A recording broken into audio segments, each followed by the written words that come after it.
Prefácio. Visto que muitos houve que empreenderam uma narração coordenada dos fatos que entre nós se realizaram, conforme nos transmitiram o que desde o princípio foram deles, testemunhas oculares e ministros da palavra, igualmente a mim, me pareceu bem, depois de acurada investigação de tudo, desde sua origem, dar-te por escrito, excelentíssimo Teófilo, uma exposição em ordem, para que tenhais plena certeza das verdades em que fostes instruído. Só até aqui, queridos, vamos orar. Deus, eis aí a tua palavra aberta, a palavra é tua, a igreja é tua, o povo é teu, o Espírito Santo é livre para falar aos nossos corações. Então, Deus, tenha liberdade nessa manhã para nos edificar, nos exortar, nos consolar, nos mudar e, se possível for, Deus, que saiamos daqui avivados, cheios da tua palavra, conhecedores um pouquinho mais de tudo aquilo que o Senhor tem reservado para as nossas vidas. Toma o teu povo, ser comigo, assim te oramos em nome de Jesus. Amém. Queridos, como eu disse, eu escolhi o Evangelho de Lucas. Alguém liga a luz para mim, estou achando um pouco escuro.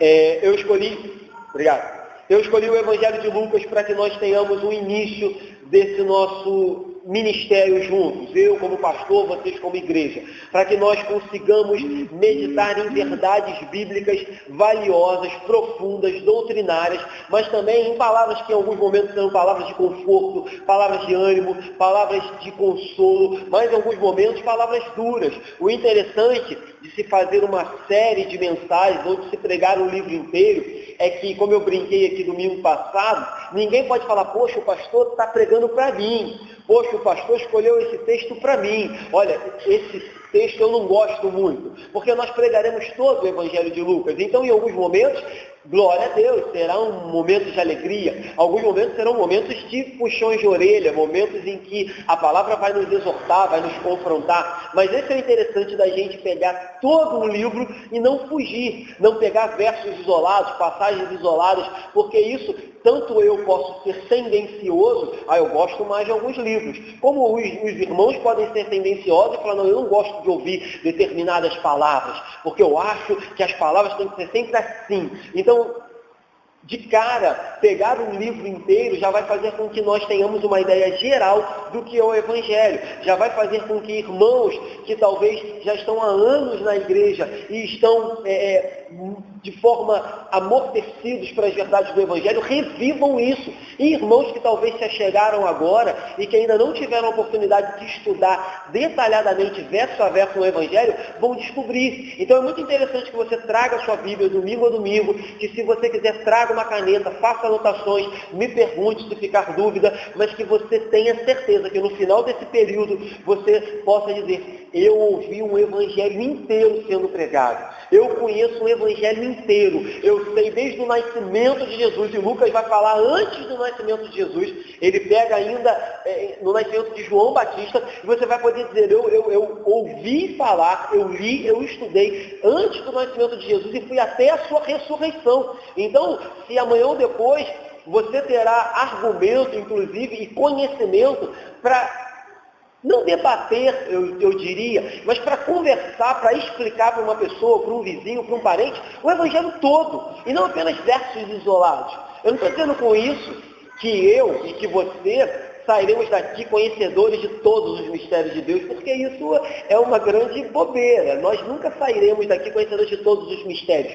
Mas eu tenho certeza que o Evangelho de Lucas nos dará uma base sólida, uma base firme. Poderemos dizer daqui a um tempo que a Igreja de Andorinhas tem uma base sólida, uma base sobre a rocha, uma base no Evangelho, uma base que nos dá segurança de dizer nós somos uma igreja bíblica, uma igreja que conhece o Evangelho de Jesus, uma igreja não que vai seguir o pastor simplesmente pelo que o pastor acha, uma igreja não que vai seguir simplesmente homens ou ventos de doutrina, mas uma igreja que conhece o Evangelho de Jesus Cristo. Eu já disse isso aqui e repito sem nenhum medo, inclusive se eu, Anderson, não pregar o Evangelho, vocês não devem aceitar. Inclusive se eu me colocar aqui e trouxer aplicações ou pregações que não são bíblicas e pautadas na Bíblia, vocês não devem aceitar, porque a obrigação de vocês é obedecer a palavra de Deus. Claro, vocês obedecerão o pastor quando ele estiver também submisso à palavra de Deus. Esse é o meu propósito. Então, queridos, vamos lá. Algumas perguntas que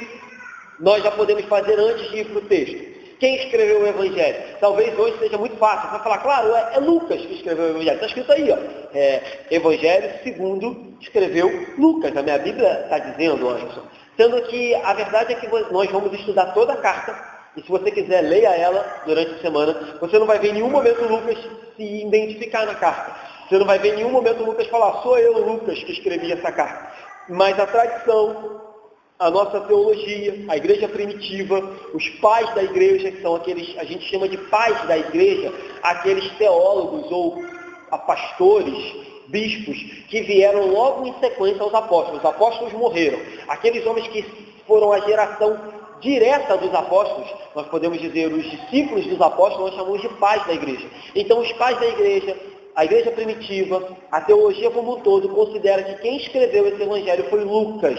E quem é esse Lucas, querido? Esse Lucas, também a teologia diz que é um médico amado, que está em Colossenses 4,14, que Paulo dizia que tinha um Lucas, que era um médico muito amado, que andava com Paulo, que o ajudava. Alguns dizem que, inclusive, naquela passagem onde Paulo é jogado de cima de um muro para morrer, de cima de uma muralha, Lucas é aquele que está sempre ao lado de Paulo, cuidando de Paulo, meditando Paulo, sarando as feridas de Paulo, porque Paulo sofreu demais. Então Lucas era aquele médico confidente de Paulo. Então nós vamos ler e a gente vai ver que Lucas vai dizer assim, ó, o que eu estou escrevendo aqui, eu recebi de testemunhas oculares, de pessoas que viveram, que andaram junto. Eu recebi de ministros do Evangelho, da palavra. Então provavelmente Lucas também falava de Paulo, quando ele faz menção a isso. Se a gente for lembrar do Evangelho de Mateus, Mateus era apóstolo, então ele escreveu aquilo que viu. Se a gente for para o Evangelho de Marcos, Marcos não era apóstolo. Marcos ele escreveu com base no que ele ouviu de Pedro. E Lucas, ele teve várias testemunhas, mas a gente também diz que muito do que ele escreveu foi devido a Paulo. Ele era um ajudador e um discípulo de Paulo. E João, o último evangelho dos 4, foi apóstolo também. Então escreveu aquilo que viu e aquilo que viveu. Então nós meditaremos no evangelho de Lucas, ou o evangelho de Jesus, que Lucas escreveu. Então é muito comum, você vai me ouvir falar o evangelho de Lucas. Claro, o evangelho não é dele, o evangelho é de Jesus. Mas Lucas escreveu, então você vai me ouvir falar o evangelho de Lucas. Segunda pergunta, eu perguntei quem escreveu? Lucas. Segundo, por que Lucas escreveu esse evangelho? Porque você vai ver que logo no comecinho, Lucas vai dizer assim, visto que muitos empreenderam, escreveram o evangelho. Por que Lucas então resolveu também fazer esse evangelho? A primeira resposta está no versículo 4, que diz assim, ó, para que tenhais plena certeza das verdades em que foste instruído. Então, o propósito maior, a motivação maior de Lucas era para que Teófilo, que já a gente vai tentar debater um pouco sobre Teófilo tivesse certeza. Ele diz, para que tenhais plena certeza daquilo que foste instruído. Então qual era a ideia de Lucas?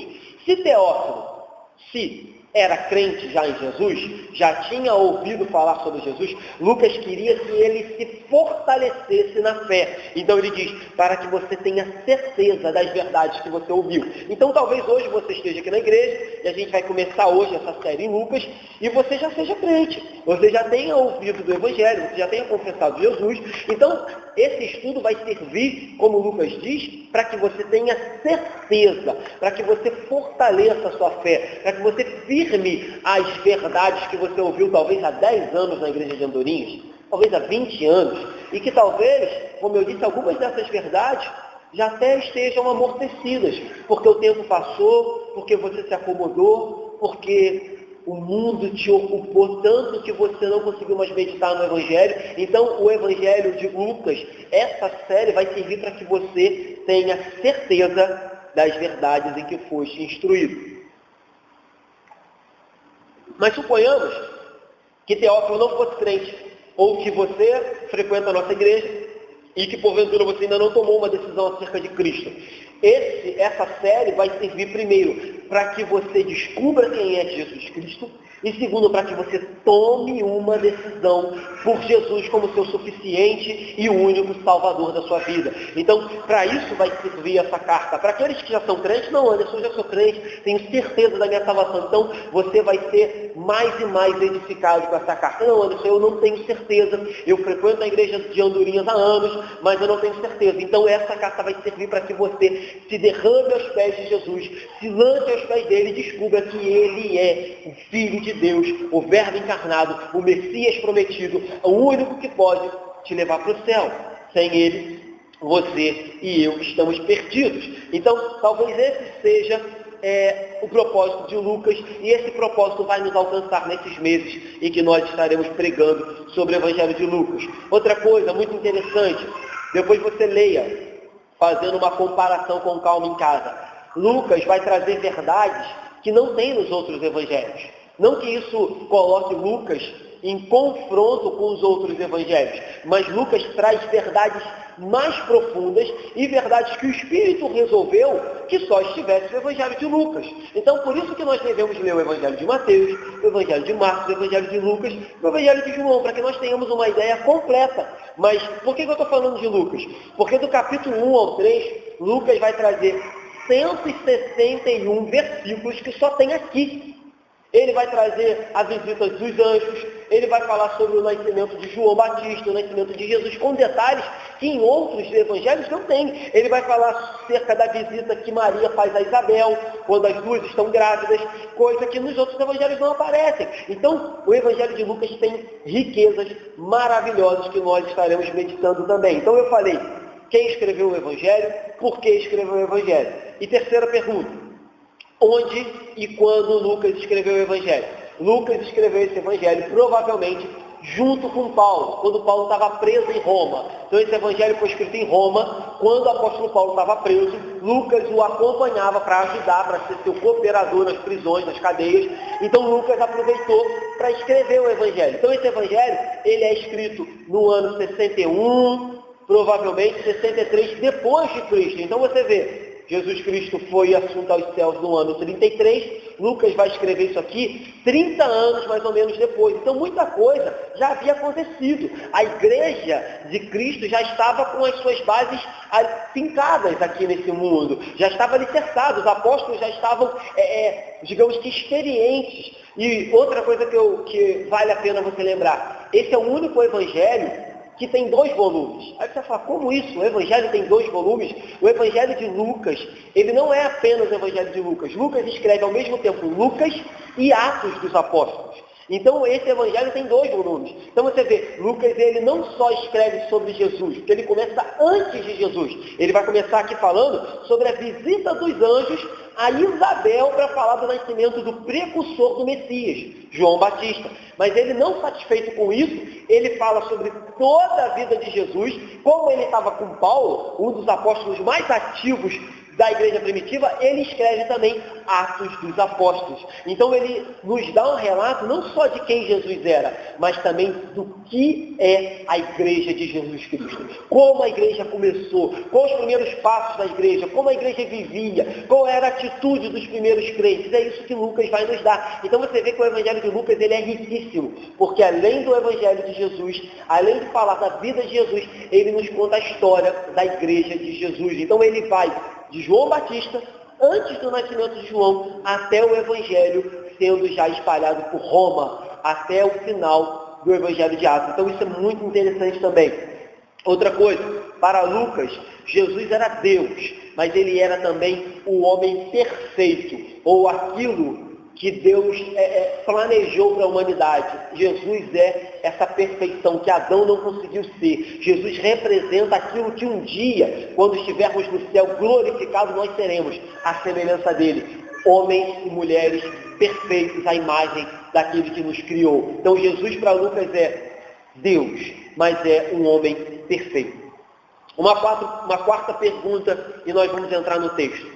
Talvez você se pergunte, poxa Anderson, ou talvez algum ímpio possa falar, qual a relevância de um negócio que foi escrito há mais de 2000 anos atrás para os dias de hoje?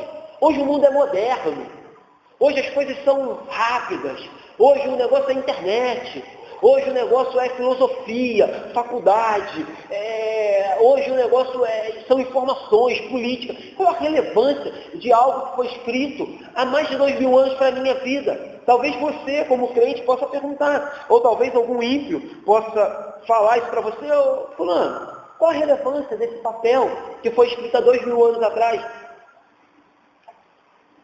E eu diria que a relevância é total. Porque deixa eu me falar uma coisa. Sem a revelação especial de Deus, e o que é a revelação especial de Deus? A revelação geral de Deus, eu já falei aqui, Deus se revela de duas maneiras.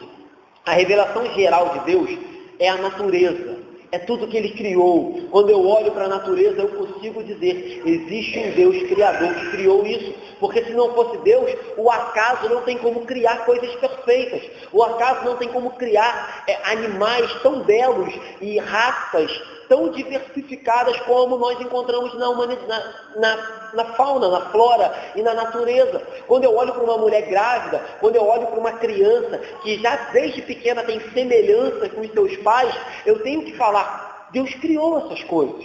Foi um Deus que criou. Quando eu olho para um corpo tão perfeito, tão encaixado, tão belo, que consegue ter funções maravilhosas, eu tenho que dizer, Deus criou o ser humano. Mas isso é uma revelação geral, porque por meio disso eu não consigo ver Jesus.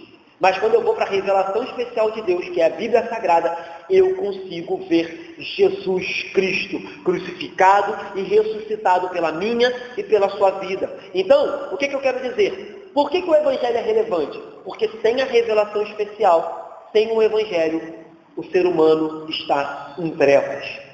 Sem o Evangelho, o ser humano pode achar a natureza bonita, achar um nenenzinho lindo, achar o corpo lindo, estudar o corpo humano, fazer biologia, fazer física, fazer medicina, curar inclusive o corpo com a ajuda da medicina, mas se não tiver a revelação especial do Evangelho, o ser humano está em trevas. E aí a gente cai no problema. Se sem a revelação especial o ser humano está em trevas, o problema do ser humano continua sendo o mesmo, seja 2000 anos atrás, ou seja agora, em 2017. E vai continuar sendo o mesmo problema até Jesus voltar. Qual o problema do ser humano, queridos? Seja problemas cotidianos, problemas que você enfrenta no dia a dia, seja a morte, que é o maior dos nossos problemas, assim dizendo.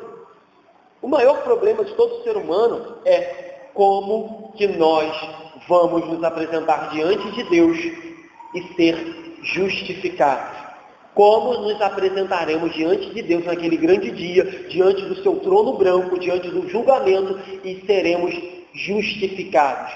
Como Deus pode nos declarar justos, nós pecadores? Esse é o maior problema da humanidade. Esse é o maior problema, seja do rico, do pobre, do homem, da mulher, do branco, do negro, do idoso, do jovem. O problema de todo ser humano é: como eu faço para chegar naquele grande dia e ser salvo?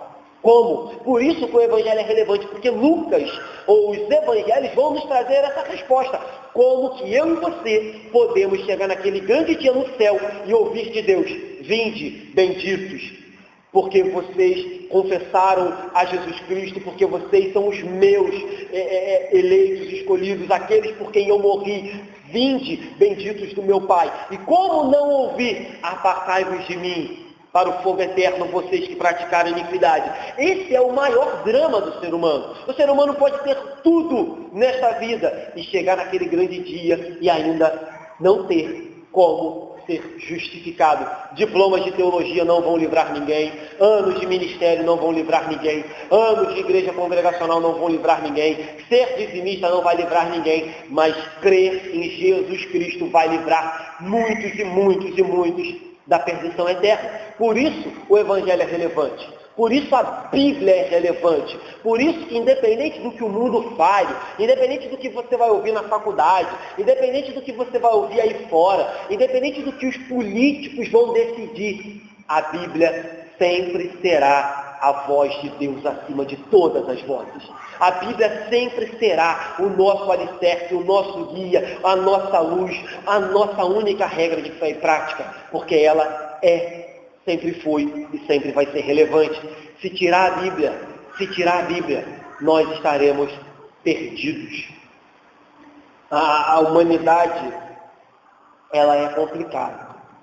Eu digo isso de conhecimento próprio, porque assim, existe um movimento, e eu acredito que já comentei isso aqui, aonde se fazem de tudo para tirar a Bíblia das escolas, para que as nossas crianças não tenham mais contatos com a Bíblia. Então, por isso, aí já vai a responsabilidade dos pais que estão aqui hoje. A responsabilidade de vocês é dobrada, porque se vocês não ensinarem o caminho, pode ter certeza que a escola vai ensinar o errado. Se vocês não ensinarem a Bíblia, podem ter certeza que a ideologia que está aí fora vai ensinar o caminho contrário. Mas existe um movimento quanto a isso. Não, a gente tem que tirar a Bíblia, porque a gente não pode forçar a criança a crer na Bíblia. Mas engraçado, eles podem forçar as nossas crianças a crer em todas as bobagens e pecados e erros que eles creem. Mas, se não bastasse isso, os mesmos que forçam a retirada da Bíblia das escolas são os mesmos que incentivam a dar a Bíblia nos presídios.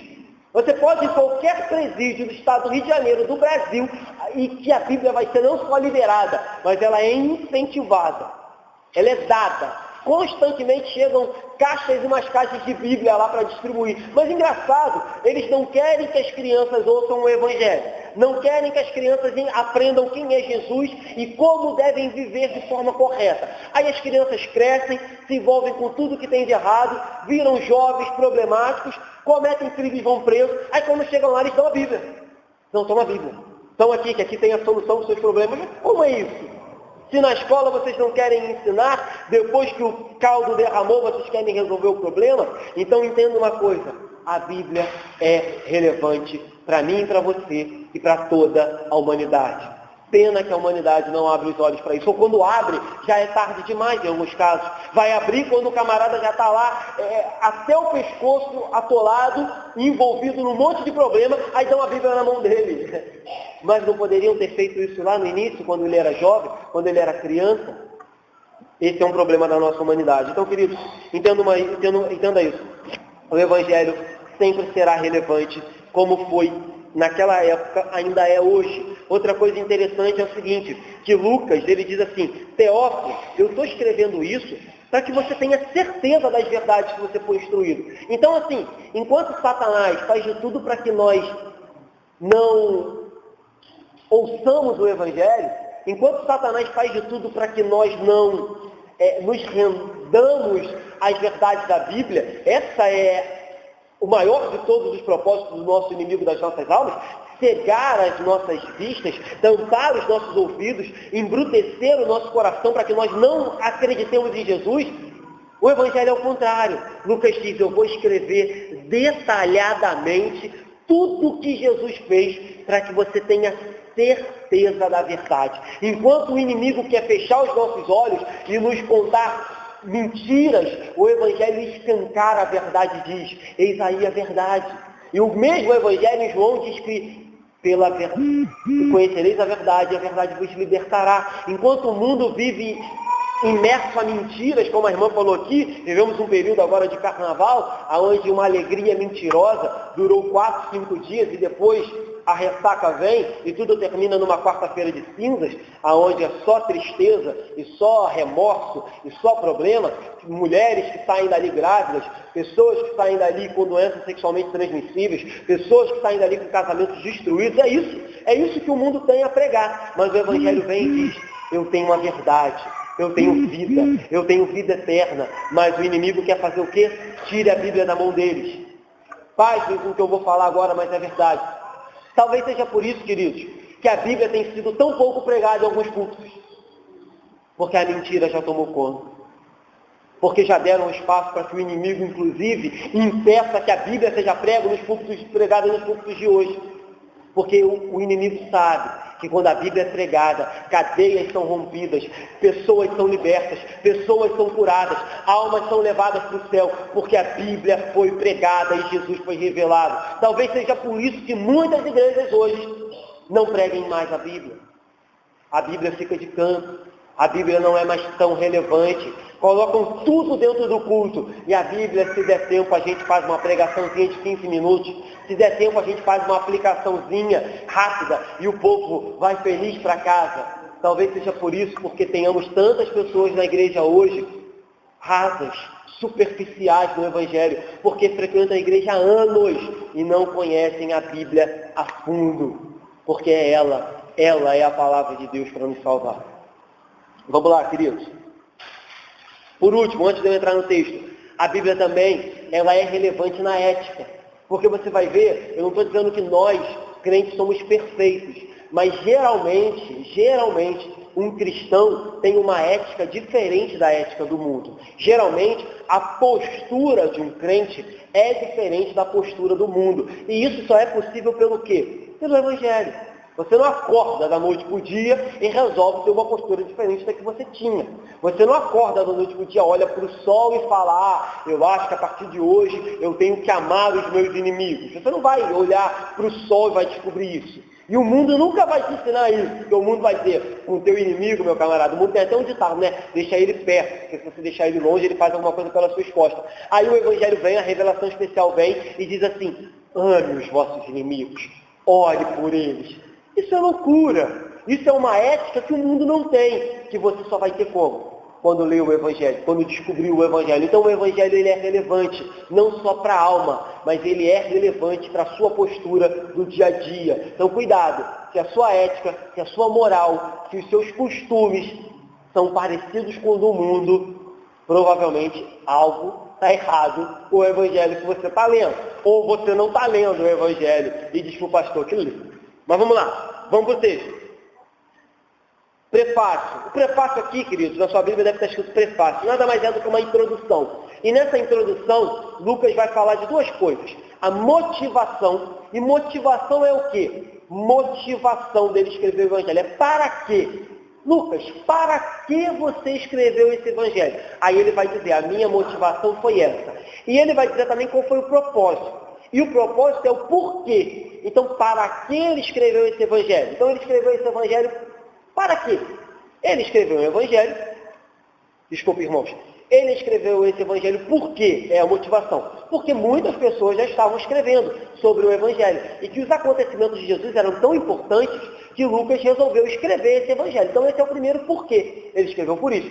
Segundo porquê. Ele escreveu esse Evangelho porque Lucas tinha contato com muitas testemunhas. É isso que ele vai falar no versículo 2. As testemunhas nos transmitiram tudo o que aconteceu. E o terceiro porquê. Lucas escreveu esse Evangelho porque ele fez uma investigação acurada, de fato a fato, e ele tinha certeza de que aquilo era verdade. Então esses são os três porquês. Mas aí você pergunta, para que você escreveu esse Evangelho? Aí ele diz, o meu propósito em escrever esse Evangelho está no versículo 4, que eu já li, para que Teófilo tenha certeza das verdades em que foi instruído.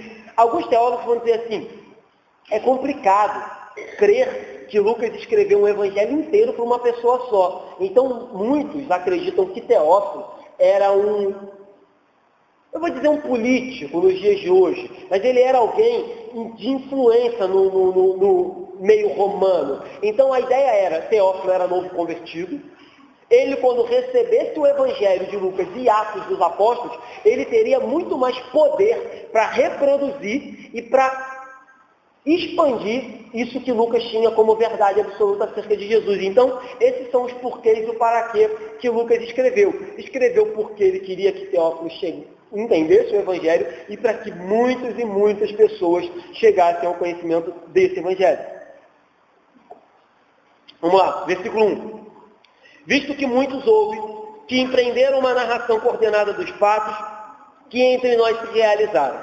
Então, ele diz assim, muitas pessoas estão fazendo isso, estão tentando escrever um Evangelho, escrever de forma coordenada os fatos que se realizaram entre nós. E que fatos são esses? Então Lucas começa dizendo que ele vai fazer uma narrativa. E você tem que entender uma coisa. A primeira coisa é que o Evangelho ele não é uma biografia. Se você pegar um livro e ler a biografia de alguém, ele vai contar desde o primeiro dia da sua vida até o último. O Evangelho vai traçar do primeiro dia ao último de Jesus, mas o Evangelho não vai contar cada detalhe da vida de Jesus. No final do Evangelho de João, se eu não me engano, João vai dizer assim, se todas as coisas que Jesus fez fossem escritas, nem em todos os livros do mundo caberia. Então você tem que entender que o Evangelho não é uma biografia, como a biografia do Roberto Carlos, biografia do Silvio Santos, biografia, sei lá, do Lula, se é que ele tem uma.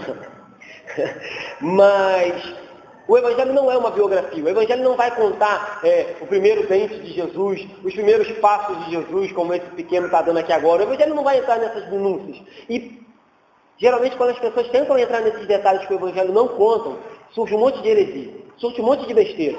Tem gente que diz que Jesus, quando era criança, ressuscitou um passarinho. Aonde está isso na Bíblia? Aonde está isso na Bíblia? Porque as pessoas não se contentam com o que a Bíblia diz. A Bíblia não fala sobre a infância de Jesus. A Bíblia não fala. Mas eu creio que Jesus, quando criança, era 100% Deus.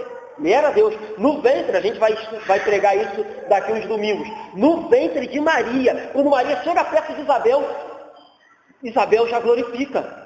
Reconhece o bebê, João Batista, que estava na barriga de Maria, de Isabel, reconhece que aquele feto era o Messias. Então que ele era 100% Deus, isso é fato. Mas que com criança ele curou um passarinho, isso é besteira. Porque as pessoas, como eu disse, elas não se contentam. O texto que eu falei de João diz assim, ó: há, porém, ainda muitas outras coisas que Jesus fez. Se todas elas fossem relatadas uma por uma, creio que nem no mundo inteiro caberiam os livros que seriam escritos. É isso que João diz no último versículo de João.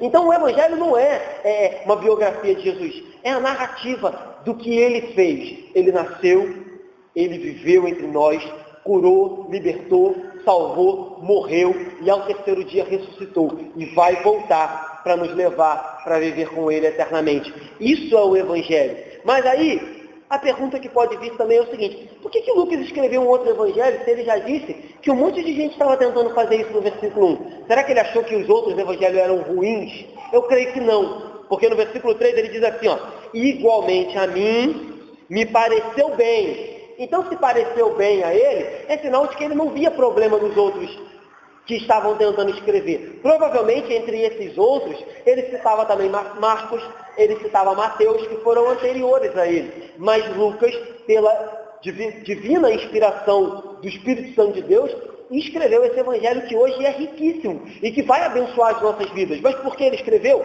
Será que é porque ele achava outros ruins? Não, mas porque ele diz aqui: eu investiguei fato a fato, fiz uma acurada investigação. Então ele vai nos dar um evangelho verdadeiro e digno de toda aceitação, porque ele investigou fato a fato. E nós temos certeza de que ele fez isso conduzido pelo Espírito Santo de Deus. Como eu disse, outra coisa interessante é que ele dá certeza. Lucas, ele não conta o Evangelho como se fosse uma historinha, como se fosse, como é que eu vou falar? Um mito. Ele diz assim: eu estou escrevendo acerca de fatos que entre nós se realizaram.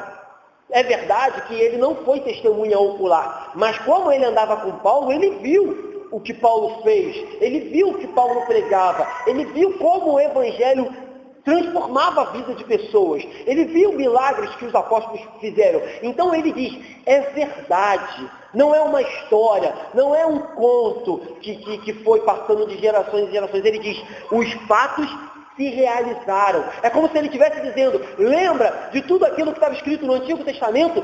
Se cumpriu. Lembra de todas as promessas sobre o Messias, que ele haveria de vir? Ele veio, ele chegou, e ele não só veio, mas se cumpriu tudo aquilo que havia de se cumprir. Então ele diz: são fatos, aconteceram, é verdade, eu presenciei, não Jesus, mas eu vi os apóstolos fazerem. Então ele diz: é verdade. Então cuidado de novo, quando você for aí para fora, para esse mundão, e você for impactado, influenciado, bombardeado com essa história de que o Evangelho é uma mentira, que o Evangelho é mito, o Evangelho é verdade, o Evangelho são fatos verídicos que aconteceram e que até hoje transformam vidas.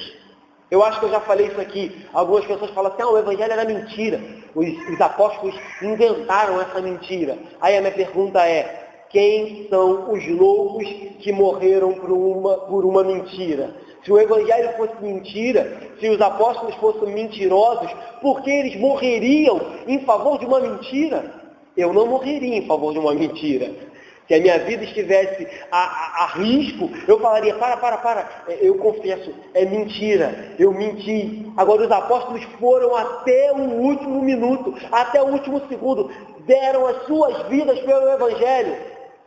Tem que ser muito bobo para crer que era uma mentira o Evangelho. Ele é verdade e são fatos que aconteceram. Isso é confortador, gente. Isso é consolador. Olhar para a história da Bíblia, olhar para mim e para a sua história e saber que ela é não uma história à revelia, não uma história ao acaso, não uma história onde você dependa do mundo, mas a história minha, sua e da Bíblia nada mais é do que o cumprimento da palavra de Deus, o cumprimento da vontade de Deus. Não a minha história, é duro falar isso, mas deixe-me falar, não é a minha história, não é a sua história, é a história da glória de Deus por meio da minha e da sua vida, é a história da glória dele por meio da Bíblia. Não abra a Bíblia tentando procurar, deixa eu me achar aqui. É verdade que a Bíblia de vez em quando nos encontra e nos dá uma pancada, nos encontra e nos dá uma confortada. Às vezes a Bíblia nos encontra e nos consola, mas a Bíblia não é a minha, a sua história. O que nós vivemos aqui não é a minha, a sua história. Nós até temos uma história, mas ela é secundária. A maior de todas as histórias é a história de um Deus poderoso que enviou seu Filho para salvar pecadores. Essa é a maior de todas as histórias.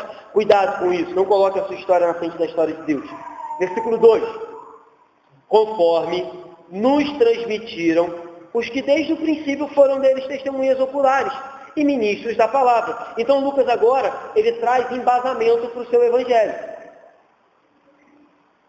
Ele diz, eu não escrevi nada da minha mente. Eu não escrevi nada porque eu quis. Eu escrevi com base nas testemunhas oculares que viram o que aconteceu com Jesus e o que ele fez. E escrevi também com base nos ministros da palavra. Porque, como eu disse, Lucas está vivendo na época da igreja. Então, naquela época já existiam muitos ministros, muitos pregadores do evangelho. Então, Lucas, ouvindo e vendo o que eles faziam, escreveu o evangelho.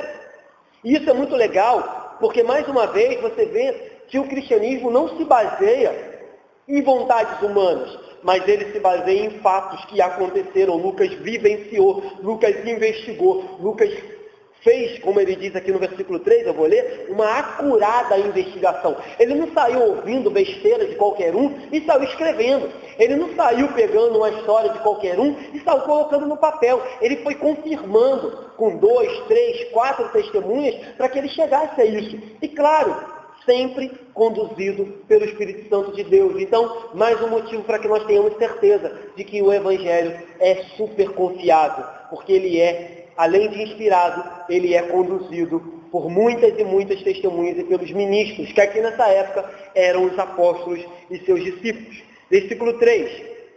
Igualmente a mim, me pareceu bem, depois de acurada investigação de tudo, desde sua origem, dar-te por escrito, excelentíssimo Teófilo, uma exposição em ordem. Então ele diz, me pareceu bem, ouvir as testemunhas, investigar os ministros da palavra, conversar com eles, aí eu escrevi, coloquei por escrito, em ordem, uma exposição para você, Teófilo. Então ele diz, eu não saí escrevendo a revelia, eu fui conduzido pelo Espírito Santo. E aqui deixa-me fazer um parênteses, para que você entenda que Deus não fala somente, ou na maioria das vezes, Deus não fala somente em coisas grandes, mirabolantes, em grandes milagres. Deus também fala nos mínimos detalhes e às vezes na simplicidade, e às vezes no estudo, porque você percebe uma coisa, a Bíblia é toda a palavra de Deus, toda ela, de Gênesis a Apocalipse. Mas como que o Apocalipse foi escrito? O Apocalipse foi escrito todo por revelação de João. João não investigou nada, João não conversou com ninguém, João não procurou testemunha, João recebeu toda a revelação direta de Deus na ilha de Patmos e escreveu o Apocalipse. Mas Lucas é tão inspirado, é tão bíblico, é tão relevante, é tão valioso, porque fala da vida, da história de Jesus, quanto o Apocalipse, e não teve revelação nenhuma. É claro que ele foi guiado pelo Espírito Santo. É claro que tudo que está aqui foi conduzido pelo Espírito de Deus, mas foi uma investigação, foi quase um trabalho acadêmico, foi quase um trabalho de faculdade, foi quase uma monografia. Ele investigou, ele não teve a revelação direta de Deus, ele foi conduzido pelo Espírito a procurar as pessoas certas para escrever aquilo que eu e você precisávamos.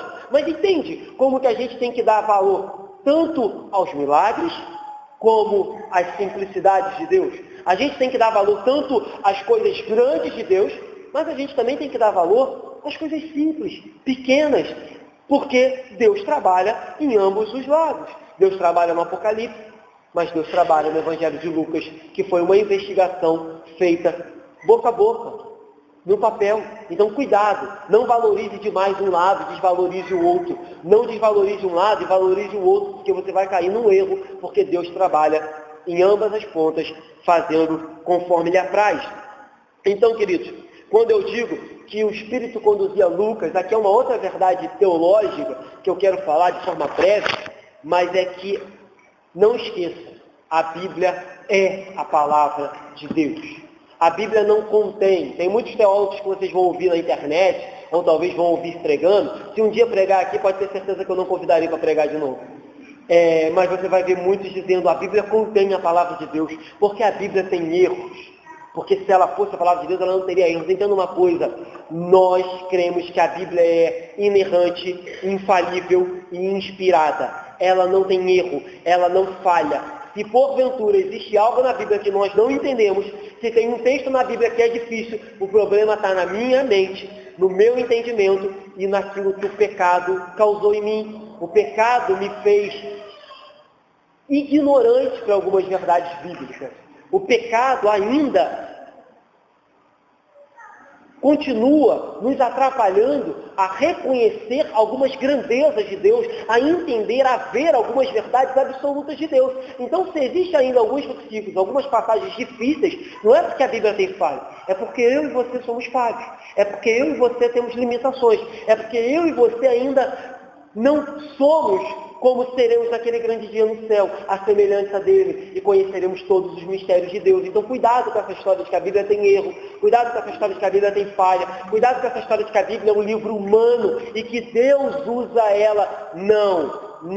Nós tradicionais, nós que temos uma boa teologia, nós que temos uma igreja histórica, temos história, sempre levantamos a bandeira. A Bíblia é a palavra de Deus, viva e eficaz, porque o dia que ela não for mais a palavra de Deus, de novo, nós estamos perdidos. O dia que nós olharmos para a Bíblia, encararmos ela como um livro meramente humano, não tem por que nos reunirmos aqui. Não tem por que nos ajuntarmos aqui. Porque quem vai ser o juiz que vai dizer o que na Bíblia é divino e o que na Bíblia é humano? Compreende? A partir do momento que a gente começa a abrir brechas na Bíblia, que a gente começa a abrir condições na Bíblia, a partir do momento que a gente começa a sacar algumas coisas e fazer algumas concessões para o mundo, não, eu acho que isso o apóstolo Paulo escreveu, porque naquela época ele era muito duro, então hoje isso não vale mais. A partir do momento que a gente começa a se tornar juiz, para dizer o que na Bíblia vale e o que na Bíblia não vale, queridos, vai para casa.